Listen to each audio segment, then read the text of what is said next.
Welcome to Savvy Business, Life Unscripted, with your host, Christina Rivera, where our guests share their wisdom and valuable business tips, empowering our audience to expand their personal potential. Hi, Meri Wallace. Welcome to Savvy Broadcasting. I'm so grateful to have you here this evening. I'm really grateful to have you speak to your new book, The Secret World of Children. Such an important topic. We're going to be cracking the code of children's behavior and how parents can feel empowered with raising their children. As we just spoke just briefly before hitting the go button, it's one of the most difficult jobs. And parents are raising kids to be functional adults, hopefully, and happy, and to be as equipped as possible with the right tools so they can go on and be successful and happy people. So I'm so grateful to have you talk to that. But before we go there, you're a licensed social worker. What even prompted you to also start writing some of your expertise into a books or many books? Well, I've written a number of books, but this book kind of sums up my life's work. I have a very strong love for children, and I want to see children be raised with love. I think it's the most important thing in the world. But often their behavior is so confusing, so scary and maddening that parents don't know what to do when they see their 3-year-old clunk the baby over the head with the baby's rattle, or their 7-year-old toss mashed potatoes across the table because mom says it's his turn to clean the table. They don't understand what they're seeing, and they get scared. Parents get scared. So I want to help parents to understand what is going on and what you can do. You know, I love that, because I think what happens is I don't recall a lot of what I did as a super young child. I remember a couple instances where I had a temper tantrum or something, and my mom was just like losing it. Like, why are you being so unruly right now? But I think as we continue to grow and go through school and then eventually work into college and work, we learn all the social rules of how we're supposed to behave and what's acceptable, what's not acceptable. And I don't think, when they're really young, kids don't have all those rules inside of them yet. No, they don't. And infants come into the world without these tools. And they go through a developmental process to arrive at how to get along with the world in a positive way. I'll give you for instance.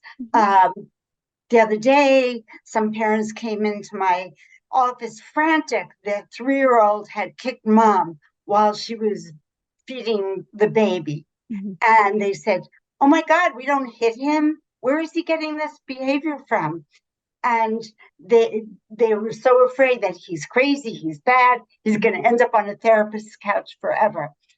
And I was able to explain the developmental reasons for this behavior. Would you like me to do that? Yes, because I remember that happening just when I was a kid. And my mom told me just when my sister ahead of me, I was 5 when my middle sister was born, and they heard me say that I was very unhappy because mom and dad didn't love me anymore. That's what they told me I said. So I can imagine that I'd be upset when my little sister showed up. Absolutely. In my book, Birth Order Blues, I deal a lot with a sibling rivalry. But in this case, yes, it was sibling rivalry, and it made he felt angry. He felt left out.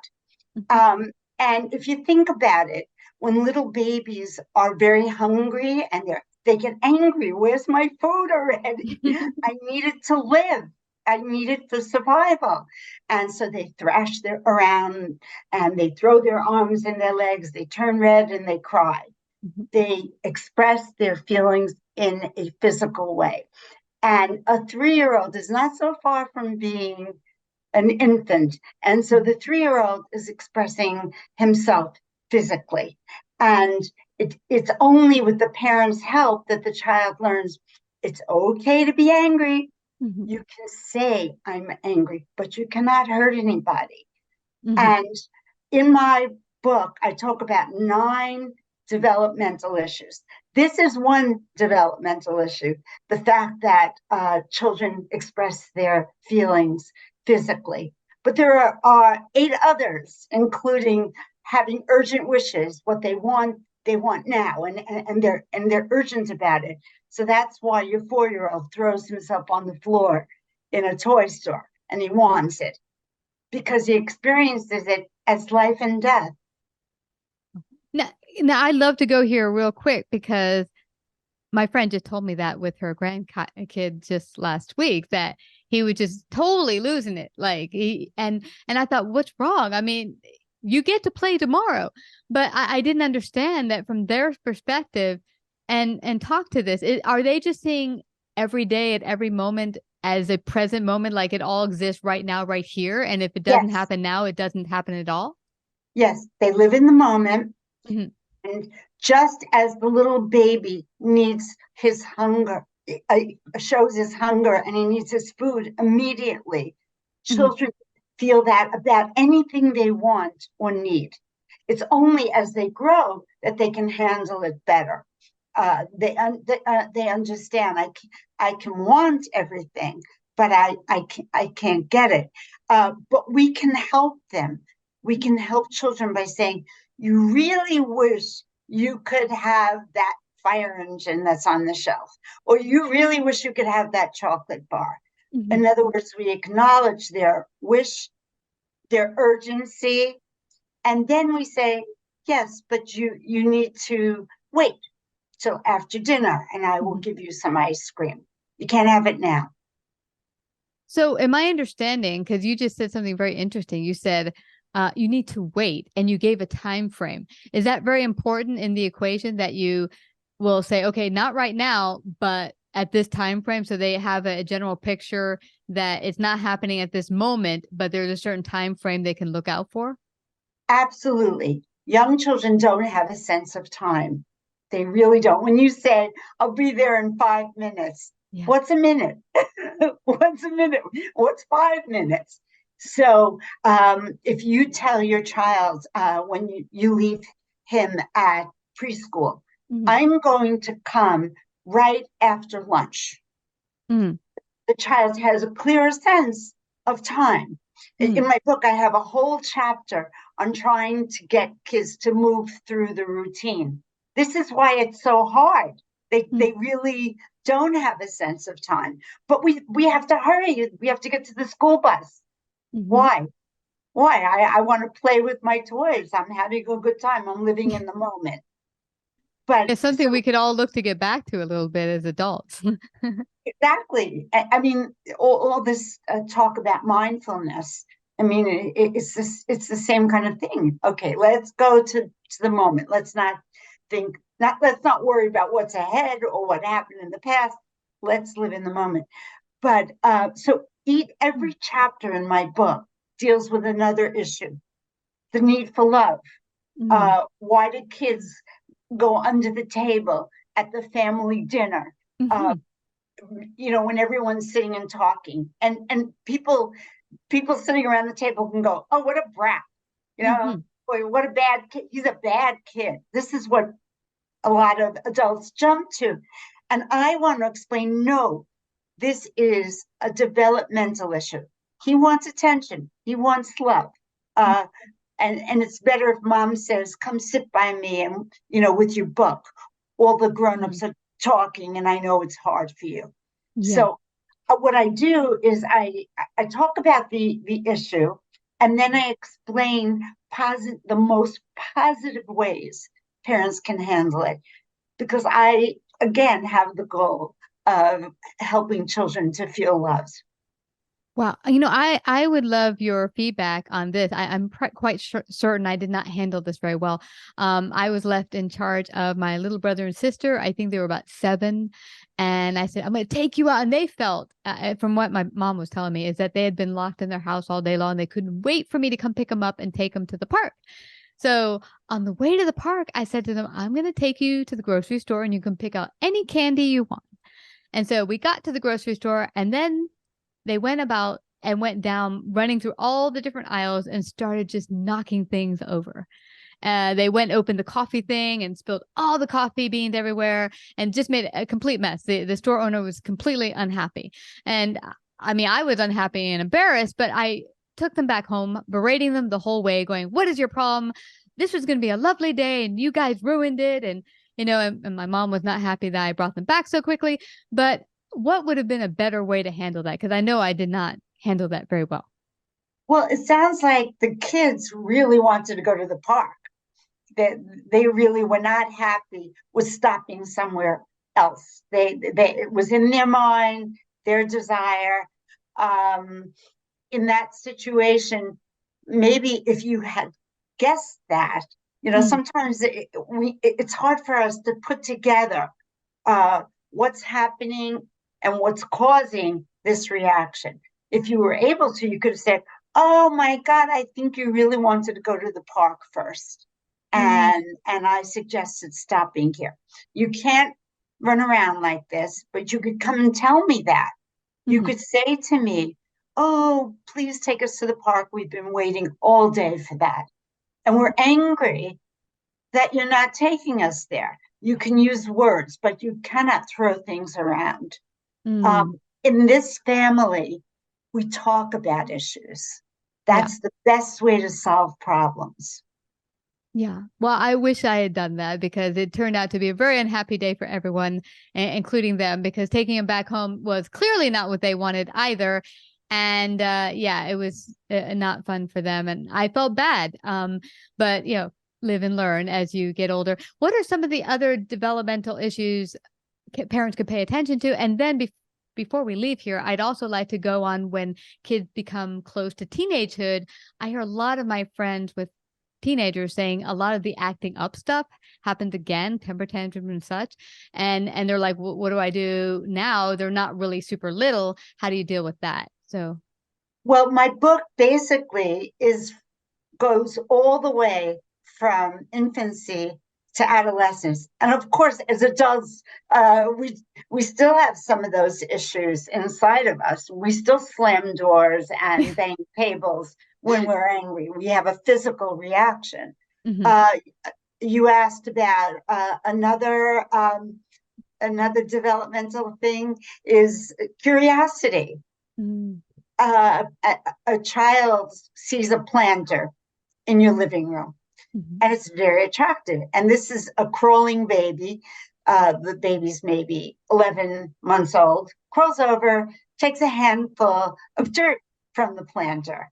And you go, "No, no, no, you can't do it. No, no, no, you can't do it." But the baby has this natural curiosity.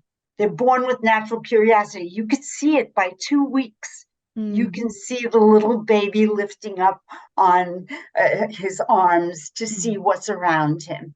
So it's curiosity, and it's powerful. Each of these things are drives that are very powerful. So if you want to solve that problem, it's best not to have the planter in the living room for a while. Or you can say, "I can see you're curious, but you can't take the dirt and put it in your mouth. It's not healthy for you, and it's my job to keep you healthy." So my book is pretty much filled with all these behaviors and how you can handle them, because what you said before was very interesting. You took your siblings home, so you basically raised the stakes. Here they were miserable, and now you've taken them home. And so we often take a move that makes the situation 10 times worse. You'll take a child who wasn't eating her dinner, and you'll punish her. "Oh, you didn't eat your dinner. You're going into the crib." Now, what does the baby know about why she's in the crib? And how is that going to help matters? And now she's going to have a real tantrum, and you have more problems. A lot of this is about stepping into the child's shoes and understanding where the child is at developmentally. And that's pretty much what I do in my book. And I really I found 9 issues that once the parents understand them, and they use the skills that I suggest in the book, you will feel calmer, you will feel more in control, and you'll gain your child's cooperation. And the last thing I want to say about that is I believe that what this world needs, with all the problems it has, is for children to be raised with this kind of understanding and love. I think it will end a lot of racism, wars. I think a lot of what we see is little kids acting out because their needs weren't met. And so what I'm gathering from you is that if their needs are not met as they continue to grow developmentally, that it becomes an adult who can't handle emotions properly in the real world, and it turns into bad events, wars, and all that good stuff. I talk a lot about that in the book. I talk about the importance of parents looking at their own childhoods. How did I feel about independence? I have a need for, my child has a need for independence. So how does that affect how I'm reacting to my child? How did I feel about independence? Did my parents encourage it? Did they try to hold on to me? What am I doing with my child? So there's a strong emphasis on understanding yourself. Yeah, that's a really good point, because a lot of our outbursts as adults is that it's inconvenient for us. Like, we're going through our own stuff in our heads, and maybe we got home, we're tired, we had stressful, our boss was a jerk, whatever. And then we just take it out on the kids without realizing they didn't go through what you went through all day. They're not in the midst of that. There's no reason to put that on them. Yeah, this is fascinating. I mean, we could go on so much longer. I know we could. It's so fascinating. I remember my mom did just what you were mentioning about the dinner thing. She used to say we always had to finish our dinner. And one time she gave me something like eggplant, which looked yummy on the plate, but the consistency I thought was really gushy and icky. And I just couldn't get myself to swallow it. And so she's like, you're not leaving to the table till you finish your dinner. And, 3-4 hours later, and I'm like, she's like, you're going to bed without food. And all it did was make me angry. And of course, I'm hungry. So it really didn't solve anything for either of us, because she had to keep coming back and checking my plate. And I'm like, I am not eating this icky stuff. Parents, parents are human beings, and they react from their own past too. Maybe it was expected of the parent to eat everything. Maybe they didn't have much. And so, what do you mean you're not going to eat the food? Or, I love you so much, I want to make sure you're healthy and you eat. But the problem with that is that then the child doesn't develop the ability to say, I'm hungry, I don't want any more, I don't eat any more food, I've eaten enough, and may overeat later in life, become very overweight, or the opposite, may not want to eat at all. Yeah. It's an ongoing process, but I don't think, like, if you make a mistake as a parent, like I was not a parent of my siblings, but I clearly, looking back when it happened or after it happened, I realized, oh, there could have been a better way to handle that, because at the end of the day, everyone was a lot more unhappy. So, if you've gone through certain issues with your kids, don't berate yourself over it. You can find better ways to deal with it. And one thing you mentioned, like, I find you kind of explaining for the child, here's why I'm doing this. Here's why we don't hit. Here's why. And I've heard my mom say to me when I was explaining things to my little brother and sister, they don't know. They don't have rationality yet. Don't explain things to them. Just tell them what to do. And I don't think that's totally true. I think they might not have all the tools yet, but as you continue to talk to them like a human being, they'll begin to learn these things. You are your child's mentor. You are teaching your child how to live in the world. And so if you explain, okay, you're walking down the stairs, you're 3 years old, you need to hold on when you walk down the stairs. You need to say, I'm angry. You need to say, I really wish I could have that ice cream. This is what you need to do in this world, and I will listen to you. I may not give it to you. It doesn't mean you have to have it. And this issue of explaining things is misunderstood. It's so important to explain. I mean, I always say, okay, you're sitting in a classroom and your teacher says, get up. Don't you want to know why? Okay. Yeah. I mean, even if you're in college, even now, if you were taking a course and somebody walked in and said, get up, you want to know why? Yeah. Yeah. And even if they're they're super young and they don't understand all of the words or what you're saying, it's the bit by bit process. I've never been a real fan of people talking, oh, you're so cool. And like they're, like they're half brain dead people. It's like, no, these are still people. They're just don't have all the tools yet. They're learning. It's a constant process, but just talk to them like real human beings. They'll begin to bit by bit understand what you're saying. Absolutely. Just as we label the world around them, that's a light, that's a lamp. Feelings, we teach them about feelings. We teach them about a schedule. They don't know anything about a schedule. So when you're rushing and you want to get them moving, there are ways to do it. And that's what my book is about. My book is about, here's how you can handle this. Because awesome. Because you need to get your child to school. You do too. And maybe the doctor's appointment or somewhere else. The doctor's appointment. Or you have to go to work. It's just the reality. Why do you go to work? Okay, my child, I go to work because I help us to have our home, and you have your choice. A lot of explaining. And as you explain, you're building a style of communication with your child. So your child will feel comfortable talking to you about whatever they're feeling. Yeah. And as you continue to explain what's going on and what you're doing and why, they will begin to take it in and understand. And as you said, then you'll build a communication where it's like, oh, mom's not just being a jerk, just screaming and hollering at me, or dad. They really mean well for me. And if they're telling me something, well, maybe it's for my own good. But I think your books, I was going to stop you. I was just going to say, when you finish, I think this would be a perfect gift for anyone for Christmas, any parents out there struggling, thinking, OMG, I'm dealing with a lot of what you're talking about, and this could totally help me. Now, you're going to say something before we go there? So much. I was going to say the other thing, when you explain what you're doing, you don't leave the child feeling, I'm bad.